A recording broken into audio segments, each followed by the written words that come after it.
বিয়ের পরের দিনেই আমার জামাই এসে বলল, আপনার মেয়ে আমাকে খুশি করতে পারছে না, এবং এই কথা বলেই সে আমার মেয়েকে ছেড়ে চলে গেল। এই কথা শুনে আমার যেন মাথায় আকাশ ভেঙে পড়ল। আমি আমার মেয়েকে অনেক নামী ডাক্তারদের কাছে নিয়ে গিয়েছিলাম, কিন্তু সকলেই বললেন ওর শরীরে কোনো ত্রুটি নেই, সবকিছুই স্বাভাবিক। তারপর একদিন আমার মেয়ে আমাকে বলল, মা, আমার এক বন্ধু বলেছে যে একটি মন্দিরের কাছে একজন সাধু বাবা থাকেন, যিনি সব সমস্যার সমাধান করতে পারেন। তাই আমি মেয়েকে নিয়ে সেই সাধুর কাছে গেলাম। সেখানে সাধু বাবা বললেন, একে 7 দিন আমার এখানে থাকতে হবে। আমি আমার জ্ঞানে তৈরি করা বিশেষ তেল ওর শরীরে প্রয়োগ করব, তবেই সমস্যা দূর হবে। তার কথা আমার মেয়ে আমি সেখানে রেখে চলে আসি। কিন্তু আমার মনে অনেক ভয় শুরু হয় মেয়েকে একা রেখে আসার কারণে। তাই আমি মেয়েকে দেখতে সাধু বাবার কাছে যাই। সেখানে গিয়ে যা দেখলাম তাতে আমি অবাক হয়ে গেলাম। সাধু বাবার ঘরের দরজা খুলতেই চোখ গেল পাশের একটি ঘরে। সেই দৃশ্য দেখে আমার হৃদয় থমকে গেল। মনে হচ্ছিল যেন মাথা ঘুরে পড়ে যাব। আমার মেয়ে কিভাবে এমন কিছু করতে পারে তা বিশ্বাস হচ্ছিল না। সাধু বাবা, বন্ধুরা, আজকের গল্পটা অনেক বেশি স্পেশাল। আশা করি তোমাদের ভালো লাগবে। তাই গল্পগুলো ভালো লাগলে ভিডিওটি লাইক, শেয়ার এবং চ্যানেলটি সাবস্ক্রাইব করো। আমার নাম রুমি, আর আমার মেয়ে আমার জীবনের একমাত্র সহায়। আমার স্বামী আমার মেয়ের জন্মের কিছুদিন পরই মারা যান। তবে স্বামীর রেখে যাওয়া সম্পত্তির কারণে আমাদের অর্থের কোনো অভাব হয়নি। স্বামীর সমস্ত সম্পত্তি আমার নামে করে যাওয়ায় আমাদের জীবন বেশ সচ্ছল ছিল। স্বামীর চলে যাওয়ার পর আমি একাই আমার মেয়েকে বড় করে তুলেছি। যখন সে বিয়ের যোগ্য হয়ে উঠল, আমি তার বিয়ের আয়োজন করতে শুরু করলাম।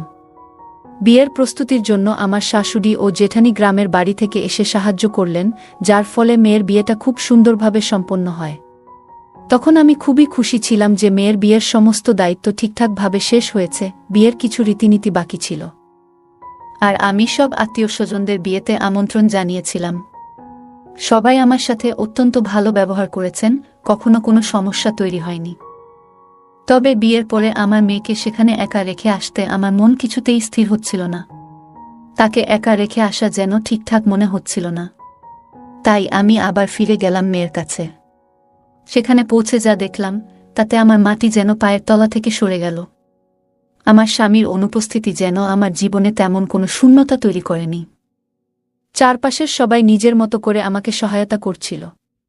তাদের এই ভালোবাসা ও সহযোগিতায় আমার চোখে জল এসে গেল। আমার মনে হচ্ছিল, যদি আজ আমার স্বামী বেঁচে থাকতেন তাহলে মেয়ের বিয়েতে কতটাই না খুশি হতেন। কিছু দিনের মধ্যেই আমার মেয়ের বিয়ে ধুমধাম করে সম্পন্ন হল। সে তার শ্বশুর বাড়ি চলে গেল। বিদায়ের সময় আমি খুব কেঁদেছিলাম, কারণ সে ছিল আমার স্বামীর শেষ স্মৃতি। কিন্তু মেয়েরা তো একদিন না একদিন শ্বশুরবাড়ি চলে যায়। তাই আমি মেয়ের সুখী জীবনের জন্য ঈশ্বরের কাছে প্রার্থনা করলাম। সবকিছু মিটে যাওয়ায় আমার মনে এক শান্তি এলো। আমি ভগবানের কাছে কৃতজ্ঞ ছিলাম যে তিনি আমার মেয়েকে ভালো একটি পরিবার দিয়েছেন। পরের দিন হল ঘরে বসে আমি মেয়ের স্মৃতিতে অশ্রুসিক্ত হচ্ছিলাম। এই পৃথিবীর নিয়মটাই অদ্ভুত। সারা জীবন নিজের হাতে বট করে তোলার পর মেয়েকে একদিন অন্য কেউ এসে নিজের ঘরে নিয়ে যায়। কাঁদতে কাঁদতে যখন মনে একটু হালকা অনুভব করছিলাম, তখন পাশের ঘর থেকে আমার ফোনের ঘণ্টি বাজতে লাগল। মেয়ের চলে যাওয়ার পর অতিথিরাও ধীরে ধীরে বিদায় নিয়েছিল। কেবল ঘনিষ্ঠ কয়েকজন আত্মীয় ঘরে রয়ে গিয়েছিল, যারা সবাই ঘুমিয়ে পড়েছিল। কিন্তু আমি তখনও হল ঘরে একা বসেছিলাম। বিয়ের পরদিনই মেয়ের অনুপস্থিতিতে বাড়িটা একেবারে ফাঁকা ফাঁকা লাগছিল। একদিনের মধ্যেই যেন সব বদলে গেছে। ঘরে একা বসে থাকতে অস্বস্তি হচ্ছিল, তাই একটা গভীর শ্বাস নিয়ে নিজের ঘরে চলে গেলাম। কিন্তু ততক্ষণে ফোনের রিং বন্ধ হয়ে গেছে। বিছানায় শোয়ার আগে মেয়ের সুখের জন্য আবারও ভগবানের কাছে প্রার্থনা করলাম, যেন সে তার নতুন সংসারে সুখী থাকে। পরের দিন অতিথিরাও বিদায় নিল, আর আমি পুরোপুরি একা হয়ে গেলাম। আমার বাড়ির কাজের লোকের কাজ শেষ করে চলে যেত, ফলে বাড়িতে আমি একাই থাকতাম। আজ মেয়ের বিয়ের দ্বিতীয় দিন, আর গৃহপরিচারিকা কাজ দ্রুত সেরে এসে জিজ্ঞেস করল সে একটু আগে যেতে পারে কিনা। তার কাজ শেষ হয়ে যাওয়ায় তাকে অনুমতি দিলাম। কিছুক্ষণ পরে আমার জামাই মেয়েকে নিয়ে হঠাৎ বাড়িতে চলে এলো। মেয়েকে দেখে খুব খুশি হলাম, কিন্তু জামাই যখন বলল যে সে মেয়েকে আমার কাছেই রেখে যাবে, তখন আমি স্তব্ধ হয়ে গেলাম। এত শীঘ্রই সে মেয়েকে ফিরিয়ে দেবে ভাবিনি। মনে হলো হয়তো কোনো রীতি বা অনুষ্ঠান বাকি আছে, তাই তারা এসেছিল। কিন্তু জামাই বলল, আপনার মেয়ে আমাকে খুশি রাখতে পারছে না, তাই আপনি ওকে নিজের কাছেই রাখুন। এই কথা শুনে আমার লজ্জায় মাথা নত হয়ে গেল। কিভাবে কথা বলবো বা কি প্রশ্ন করব তা কিছুই বুঝতে পারছিলাম না। মেয়েও মাথা নিচু করে দাঁড়িয়েছিল। জামাই যখন মেয়েকে রেখে চলে যেতে চাইল, তখন আমি তার হাত ধরে বোঝানোর চেষ্টা করলাম। আমি বললাম, দয়া করে এমনটা করবেন না। আমি ক্ষমাপ্রার্থী যদি কোনো ভুল হয়ে থাকে। আমি ওকে বুঝিয়ে বলবো। ও এখনো নতুন, সংসার জীবনের অনেক কিছুই জানে না। যদি কোনো ত্রুটি হয়ে থাকে তবে আমি আপনার কাছে ক্ষমা চাইছি। এত তাড়াতাড়ি সিদ্ধান্ত নেবেন না। দয়া করে ওকে আবার নিজের বাড়িতে নিয়ে যান। আমার মনে হচ্ছিল যদি লোকে শুনতে পায় যে বিয়ের পরের দিনই জামাই আমার মেয়েকে ছেড়ে দিয়ে গেছে, তাহলে কত কথাই না উঠবে। কিভাবে মানুষকে বোঝাবো আর তাদের প্রশ্নের কি উত্তর দেব? লোকে যদি আমার মেয়ের চরিত্র নিয়ে কিছু বলে, আমি সেটা সহ্য করতে পারবো না। সত্যি কি আমার মেয়ের কোনো ভুল ছিল, নাকি জামাই আমাকে মিথ্যে কিছু বলছে, এখনো জানি না। তবে আমার কথা তার উপর কোনো প্রভাব ফেলল না। সে আমার দিকে তাকালো না, বরং হাত ছাড়িয়ে বলল, আপনার মেয়েকে এখানেই রেখে যাব, এবং চলে গেল। তখন আমার মনে নানা প্রশ্ন জাগতে লাগলো। হয়তো মেয়ে কিছু বলতে অস্বীকার করেছিল, হয়তো তাদের মধ্যে কোনো ঝগড়া হয়েছিল। চোখে জল নিয়ে মেয়ের দিকে তাকালাম, দেখলাম সেও কাঁদছে। তাকে নিয়ে ঘরের ভেতর এসে বসলাম। এরপর আমি মেয়েকে নামকরা ডাক্তারদের কাছে নিয়ে গিয়ে পরীক্ষা করালাম। কিন্তু সব ডাক্তারই বললেন যে সে সম্পূর্ণ সুস্থ, ওর মধ্যে কোনো ত্রুটি নেই। তখনই আমি সিদ্ধান্ত নিলাম যে জামাইয়ের কাছে গিয়ে সরাসরি জিজ্ঞেস করব, যখন আমার মেয়ে সম্পূর্ণ সুস্থ, তাহলে আপনি এমন অভিযোগ কেন তুললেন? মেয়েকে বললাম, আমি এখনই এর উত্তর খুঁজে বের করব। আমি ভাবছিলাম যে জামাইয়ের কাছে প্রশ্ন করবই। আমার কথা শুনে মেয়ে বেশ ভয় পেয়ে গেল এবং তার হাত কাঁপতে লাগল। সে বলল, মা প্লিজ, তুমি ওকে কিছু বলো না। কে জানে ও তোমার কথা শুনবে কি না। যদি রাগ করে আমাকে ছেড়ে চলে যায় বা অন্য কিছু করে বসে। মেয়ের কথা শুনে আমার মন আরও জটিলতায় ভরে উঠল। আমি লক্ষ্য করছিলাম এই বিষয়ে কথা বলার সময় মেয়ে চোখ সরিয়ে কথা বলে, যা আমার কাছে অদ্ভুত লাগছিল। কিন্তু মেয়ের জন্য সবকিছু চুপচাপ সহ্য করছিলাম। আমার মন তখন দ্বিধায় ছিল, কার ভুল আর কার কথা সত্যি। সত্যটা জানা আমার জন্য সহজ ছিল না, তবে তাড়াহুড়ো করে কিছু সিদ্ধান্ত নেওয়া ঠিক হবে না। কিছুক্ষণ পর আমরা গাড়িতে উঠে বাড়ির পথে রওনা দিলাম, কিন্তু সেই প্রশ্নগুলো মাথায় ঘুরতেই থাকল। মনে হচ্ছিল এমন কিছু হয়তো আছে যা আমি এখনো বুঝে উঠতে পারিনি। হয়তো জামাই মেয়েকে পছন্দ করে না এবং অন্য কাউকে পছন্দ করে, তাই সে আমার মেয়েকে দোষ দিচ্ছে, নাকি সত্যিই আমার মেয়ের মধ্যেই কোনো ভুল আছে। এইসব চিন্তা আমাকে আচ্ছন্ন করে রেখেছিল। এইসব ভাবতে ভাবতেই কখন যে আমরা বাড়ি পৌঁছলাম টের পাইনি। কিছুক্ষণ পর মেয়ে নিজের ঘরে চলে গেল। রাতের খাবার শেষে সে আমার জন্য চা বানিয়ে এনে আবার নিজের ঘরে চলে গেল। কিছুক্ষণ পর সে শান্ত কণ্ঠে আমার কাছে এসে বলল, মা, আমার এক বান্ধবী বলেছে গ্রামের বাইরে এক মন্দিরের পাশে একজন সাধুবাবা থাকেন, যিনি সব সমস্যার সমাধান করতে পারেন। যদি সেখানে যাই হয়তো কিছু সমাধান মিলবে। মেয়ের কথা শুনে অবাক হলাম। বললাম, ঠিক আছে, তুই যদি তাই চাস তবে আমরা সেখানে যাব। ভাবলাম, যদি সত্যিই সেই সাধুবাবার কাছে কোনো সমাধান থাকে, তবে হয়তো মেয়ের জীবন আবারও সুন্দর হয়ে উঠবে। আমার সম্মতি পাওয়ামাত্রই মেয়ে যেন তাড়াহুড়ো করে প্রস্তুত হয়ে গেল। তার এমন তাড়াতাড়ি দেখে একটু অবাক হলেও বেশি মনোযোগ দিলাম না। আমরা সাধুবাবার কাছে যাওয়ার জন্য রওনা হলাম এবং কিছুক্ষণ পর সেখানে পৌঁছলাম।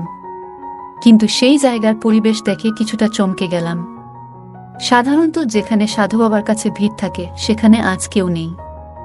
চারপাশে অদ্ভুত নীরবতা আর এক ধরনের অস্বস্তিকর অনুভূতি ছিল।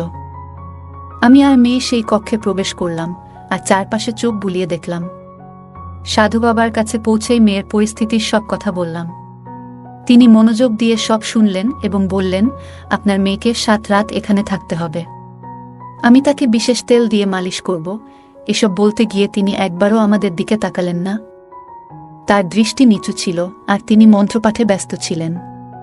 তার এমন আচরণে আমার ভেতরে কিছুটা অস্বস্তি হচ্ছিল, কিন্তু ঠিক কী ব্যাপারটা অস্বাভাবিক মনে হচ্ছে তা বুঝতে পারছিলাম না। মেয়েকে সেখানে 7 দিন রেখে যাওয়ার চিন্তা মন থেকে মেনে নিতে পারছিলাম না, তবুও যেন পরিস্থিতির চাপে বাধ্য হলাম।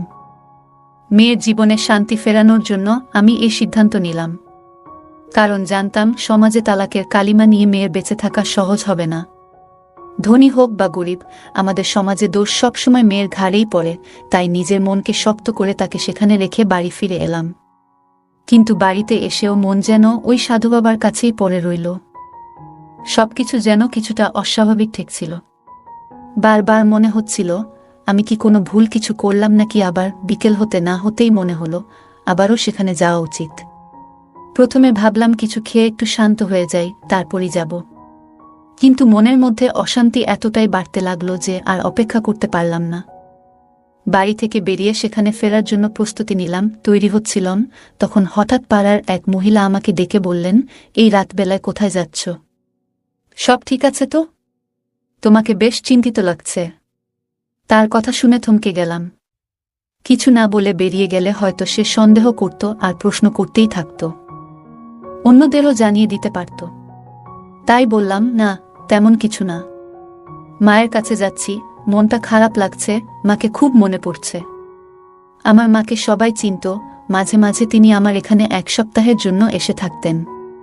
তখন পাড়ার সবাই তার কাছে আশীর্বাদ নিতে আসত, মাও তাদের সবার সঙ্গে খুব আন্তরিকতার সঙ্গে মিশতেন। আমার মুখ থেকে মায়ের কথা শুনে প্রতিবেশী বললেন, হ্যাঁ তুমি ঠিকই বলেছ, তোমার মেয়ের বিয়ে হয়েছে বলে হয়তো একটু একাকিত্ব অনুভব করছো। বলে তিনি আমার পাশে এসে দাঁড়ালেন এবং নানা বিষয়ে কথা বলতে শুরু করলেন। কিন্তু তখন তার সঙ্গে কথা বলার কোনো ইচ্ছাই ছিল না। আমার মন ছিল শুধু মেয়েকে নিয়ে। ভাবছিলাম কত ভেবেচিন্তে মেয়ের জন্য এই সম্পর্ক ঠিক করেছিলাম যাতে সে সুখে থাকে। কিন্তু কে জানতো এমন পরিস্থিতি তৈরি হবে। প্রতিবেশী তখনও নানা বিষয়ে কথা বলেই যাচ্ছিলেন, কিন্তু আমার মন সেখানে ছিল না। শুধু চাইছিলাম কোনোভাবে তার থেকে মুক্তি পেতে। তিনি আবার জিজ্ঞাসা করলেন, তোমার কি কোথাও যাওয়ার ছিল? আমি মাথা নেড়ে সায় দিলাম, কিন্তু কথা বাড়াতে ইচ্ছা ছিল না। অবশেষে তার থেকে মুক্ত হয়ে বাইরে বের হলাম। পুরো সময় মেয়েকে নিয়ে ভাবছিলাম, আর একটা অজানা আশঙ্কায় মন ছটফট করছিল। মনে হচ্ছিল এভাবে চলতে থাকলে যেন শান্তি আর ফিরে পাব না। আমার মনের ভেতরে প্রশ্ন আর সন্দেহ ক্রমাগত ঘুরছিল। ভাবছিলাম প্রতিবেশীকে যদি সব বলে দিই, সে হয়তো আরও রং লাগিয়ে এই ঘটনাটা পাড়ার সবার মাঝে ছড়িয়ে দেবে। মেয়ের এই পরিস্থিতি আমাকে এতটাই লজ্জিত করে তুলেছিল যে কারো সামনে যাওয়ার সাহস পাচ্ছিলাম না। আমার মেয়েকে জামাই বাড়িতে রেখে গেছেন 2 দিন হলো, আর আশেপাশের মানুষ কি বলবে সেই চিন্তাও মাথায় ঘুরছিল। কোনো সিদ্ধান্তে পৌঁছাতে পারছিলাম না। মনে শুধু ঘুরছিল কেন জামাই এমন সিদ্ধান্ত নিলেন, কেন বললেন যে আমার মেয়ে তাকে সুখী করতে পারছে না। এই চিন্তা মাথায় নিয়ে আবার সেই জায়গায় পৌঁছালাম যেখানে কয়েক ঘন্টা আগেই মেয়েকে রেখে এসেছিলাম। গাড়ি থেকে নেমে গভীর শ্বাস নিলাম আর দ্রুত পা চালিয়ে ভেতরে ঢুকলাম। কারণ মেয়েকে নিয়ে একরাশ সন্দেহ আর চিন্তা আমাকে ঘিরে ধরেছিল। এই দিনে কারো ওপরও বিশ্বাস করা কঠিন, তাই দ্রুত মেয়ের কাছে পৌঁছানোর জন্য এগিয়ে যাচ্ছিলাম। আমার মেয়ে কি ঠিক আছে? জানি না। 1 ঘন্টায় সে কেমন আছে? সাধু বাবার ঘরের দরজা খুলতেই চোখ গেল পাশের একটি ঘরে। সেই দৃশ্য দেখে আমার হৃদয় থমকে গেল। মনে হচ্ছিল যেন মাথা ঘুরে পড়ে যাব। মেয়ে কিভাবে এমন কিছু করতে পারে তা বিশ্বাস হচ্ছিল না। দেখলাম মেয়ে সামনে বসে, আর 30 বছরের মতো এক যুবক, যাকে সবাই সাধু বাবা বলতো, তার মাথা মেয়ের কোলে রেখে শুয়ে আছে। দুজনেই হাসতে হাসতে কথা বলছিল। আমি বাইরে থেকেই তাদের কথাগুলো শুনতে পাচ্ছিলাম। সেই যুবক বলছিল, তোমার বিয়ের খবর শোনার পর থেকে এক মুহূর্ত স্বস্তিতে কাটাতে পারিনি। আমার মেয়ে তার হাত ধরে মৃদু হেসে বলছিল, এই জন্যই তোমাকে তোমার কাছে নিয়ে এসেছি, যেন তুমি নিশ্চিত হও যে আমার স্বামী আমাকে কখনো স্পর্শ করেনি। আমি এমন ব্যবস্থা করেছি যাতে আমরা সব সময় একসঙ্গে থাকতে পারি। আমার স্বামী আমার মুখও আর দেখতে চাইবে না। মেয়ে শান্তভাবে তার হাত ধরে কথা বলছিল, এবং আমার ভেতরটা ক্রমশ পুড়ে যাচ্ছিল। এতদিন আমি জামাইকে ভুল বুঝছিলাম, আসল দোষটা যে মেয়ের তা জানতে পেরে নিজেই হতবাক হয়ে গেলাম। তাদের কথাগুলো আর সহ্য করতে পারছিলাম না, তাই রাগের মাথায় দরজা ঠেলে খুলে দিলাম। দরজা খোলার শব্দে দুজনেই চমকে উঠে দাঁড়ালো। ঘরের ভেতরে ঢুকে আমি মেয়ের হাত ধরে তাকে এক চড় মারলাম। তারপর বললাম, এমন কাজ করার সময় তোমার একবারও লজ্জা হলো না? মায়ের কথা একবারও মনে পড়ল না? একা হাতে তোমাকে মানুষ করেছি। আবারও তার গালে এক চড় কষালাম। আমার এই রূপ দেখে সেই কথিত সাধু মেয়েকে বাঁচানোর জন্য এগিয়ে এলো, কিন্তু আমার রাগ দেখে চুপচাপ মাথা নিচু করে দাঁড়িয়ে রইল। রাগে ফুঁসতে ফুঁসতে মেয়েকে জিজ্ঞেস করলাম, তুমি তোমার স্বামীকে এমন কি বলেছ যে সে তোমাকে বাপের বাড়িতে রেখে চলে গেল?